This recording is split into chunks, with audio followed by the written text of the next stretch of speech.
নমস্কার দর্শক, শুভেন্দু অধিকারীর নেতৃত্বে বিজেপির যে বিধায়কের যে একটা বিরাট 207 জনের যে জয়লাভ এবং রাজ্যে বিজেপি সরকার গঠন, সারা ভারতবর্ষের নিরিখে যেটা দেখা যাচ্ছে যে শিক্ষাগত যোগ্যতাতে বিজেপির এই মুহূর্তে শুভেন্দু অধিকারীর নেতৃত্বে বিজেপির বিধায়করা অনেকটাই কিন্তু এগিয়ে আছে। মানে একটা বৃহৎ সংখ্যক মানুষ কিন্তু শিক্ষিত, তারাই এই যে বিধায়কের যে আসনে যারা জয়লাভ করেছেন, যে 207 জন, তার মধ্যে কিন্তু বেশিরভাগই শিক্ষিত মানুষজন। এবং বলা হচ্ছে যে পশ্চিমবঙ্গে বর্তমানে ভারতের অন্যতম শিক্ষিত বিধানসভাগুলির একটি গঠিত হয়েছে বলে রাজনৈতিক মহলে কিন্তু একটা বিরাট সাড়া ফেলেছে। ইতিমধ্যে যেটা জানা যাচ্ছে যে এই যে 207 জন বিধায়ক, এই বিধায়কেরা যারা মন্ত্রিসভা গঠন করছেন, যাদেরকে নিয়ে মন্ত্রিসভা গঠন হবে এবং যারা বিধায়ক পদে থাকছেন, এরা কিন্তু সব থেকে ভারতবর্ষের অন্যতম শিক্ষিত বিধানসভার মধ্যে কিন্তু পড়ছে। এটা কিন্তু এই মুহূর্তে রাজ্যের ক্ষেত্রে সব থেকে গুরুত্বপূর্ণ খবর, এই কারণে যে শিক্ষিত মানুষজনরা একেবারেই দেখা যায় না।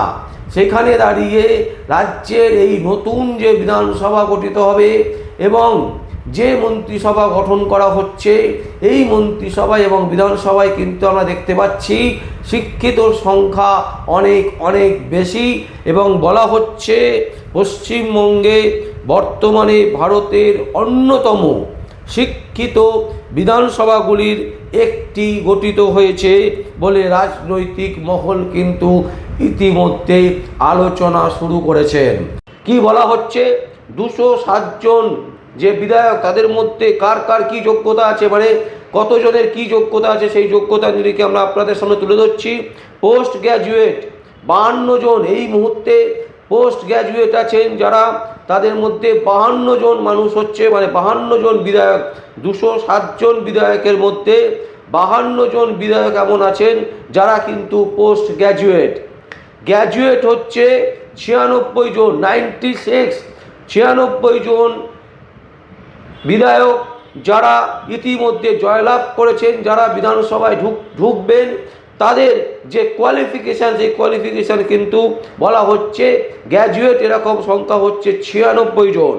উচ্চ মাধ্যমিক পাস হচ্ছে 31 জন, মাধ্যমিক হচ্ছে 19 জন এবং দশম শ্রেণীর নিচে হচ্ছে 9 জন মাত্র।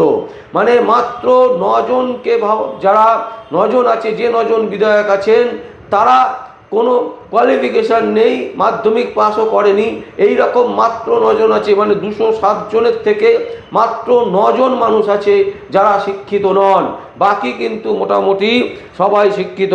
এছাড়া বলা হচ্ছে ডক্টর অথবা পিএইচডি 9 জন আছেন। মানে এই 207 জন বিধায়কের মধ্যে 9 জন আছে মানুষ যারা ডক্টরেট এবং পিএইচডি করেছেন। যারা ডক্টরেট এবং পিএইচডি করেছে, এরকম 9 জন বিধায়ক কিন্তু ইতিমধ্যে রাজ্যসভায়, মানে আমাদের যে শুভেন্দু অধিকারীর নেতৃত্বে যে বিজেপির বিধায়কের যে গঠন, সেই গঠনের মধ্যে কিন্তু আছে। ইঞ্জিনিয়ার টেকনিক্যাল ডিগ্রি হচ্ছে 21 জনের আছে, ইঞ্জিনিয়ার টেকনিক্যাল ডিগ্রি 21 জনের আছে।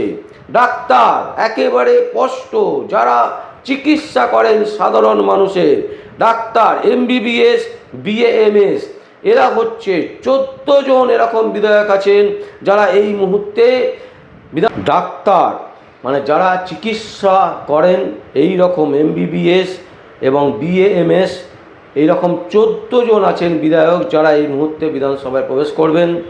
আইনজীবী, কলকাতা হাইকোর্ট সহ বিভিন্ন কোর্টের আইনজীবী যারা আছেন, এরকম 18 জন আইনজীবী আছেন যারা এই শুভেন্দু অধিকারীর নেতৃত্বে বিজেপির যে বিধানসভা তৈরি করবেন এবং যে মন্ত্রিসভা গঠিত হচ্ছে, এর মধ্যে কিন্তু দেখা যাবে 18 জন আইনজীবীকে যারা ইতিমধ্যে বিধানসভায় জিতেছেন, জিতে বিধানসভায় প্রবেশ করছেন।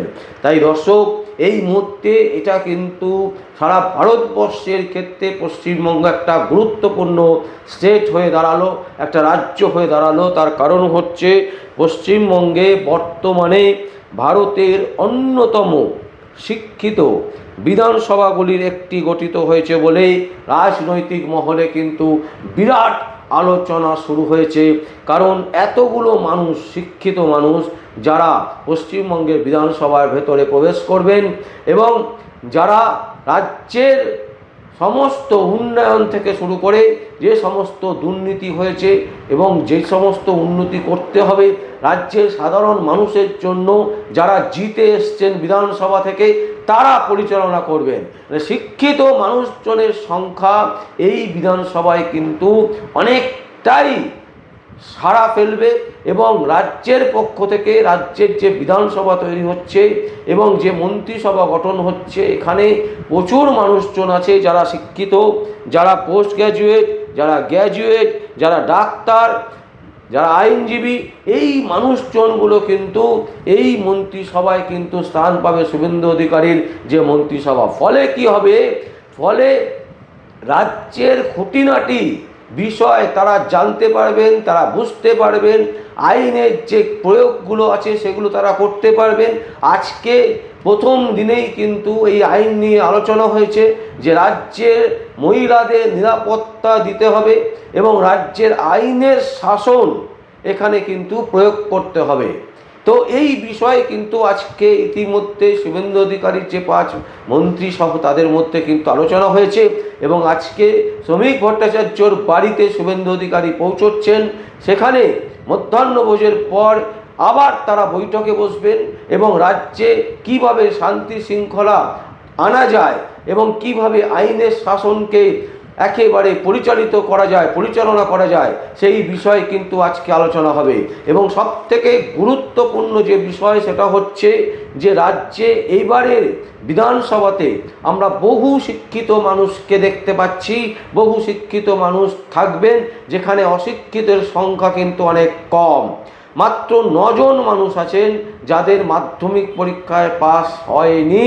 এই রকম 9 জন বাদ দিয়ে বাকি সবাই কিন্তু মোটামুটি মাধ্যমিক, উচ্চ মাধ্যমিক, graduate, post graduate, doctor, engineer এবং আইনজীবী, এতগুলো সেক্টরের মানুষজন কিন্তু আছেন যারা মন্ত্রিসভা এবং বিধানসভায় কিন্তু বসবেন এবং বিধানসভা থেকে তারা রাজ্যকে পরিচালনা করবেন। শুভেন্দু অধিকারীর এই প্রথম যেটা আমরা দেখলাম যে ভারতবর্ষের নিরিখে পশ্চিমবঙ্গে বর্তমানে ভারতের অন্যতম শিক্ষিত বিধানসভাগুলির একটি গঠিত হয়েছে বলে রাজনৈতিক মহলে কিন্তু চর্চা দেখা দিয়েছে এবং সাধারণ মানুষ থেকে শুরু করে সবাই কিন্তু এই শুভেন্দু অধিকারীর মুখ্যমন্ত্রীত্বের নেতৃত্বে যে সরকার তৈরি হচ্ছে, যে সরকার পরিচালনা করবে রাজ্যকে, সেদিকে কিন্তু সাধারণ মানুষ চেয়ে থাকবে। আর চেয়ে থাকবো আমরা অবশ্যই সংবাদ আবির্ভাবের পক্ষ থেকে আমরা স্বাগত জানাচ্ছি শুভেন্দু অধিকারীকে এবং প্রার্থনা করি যাতে উনি অনেক অনেক ভালো ভালো কাজ রাজ্যের জন্য করেন, রাজ্যের সাধারণ মানুষের জন্য করেন এবং যে সমস্ত প্রতিশ্রুতি ওনারা দিয়েছেন বিজেপির পক্ষ থেকেই সেই প্রতিশ্রুতিগুলো যাতে পালন হয়। কারণ শিক্ষিত মানুষ কিন্তু প্রচুর আছে এই পশ্চিমবঙ্গে, সেটা প্রমাণিত হয়ে গেল এবং বিধানসভাতে কিন্তু প্রচুর শিক্ষিত মানুষই প্রবেশ করছে। তাই তারা সাধারণ মানুষের জন্য ভাববে, সাধারণ মানুষের জন্য কাজ করবে, এটাই কিন্তু ভাবাচ্ছে বাংলার মানুষকে এবং আমাদেরকেও। দর্শক, আপনাদের যদি কোনো কিছু বলার থাকে অবশ্যই আপনারা কমেন্ট বক্সে কমেন্ট করবেন। আর দেখতে থাকুন পরবর্তী সংবাদ আবির্ভাবে ও আবির্ভাব নিউজে।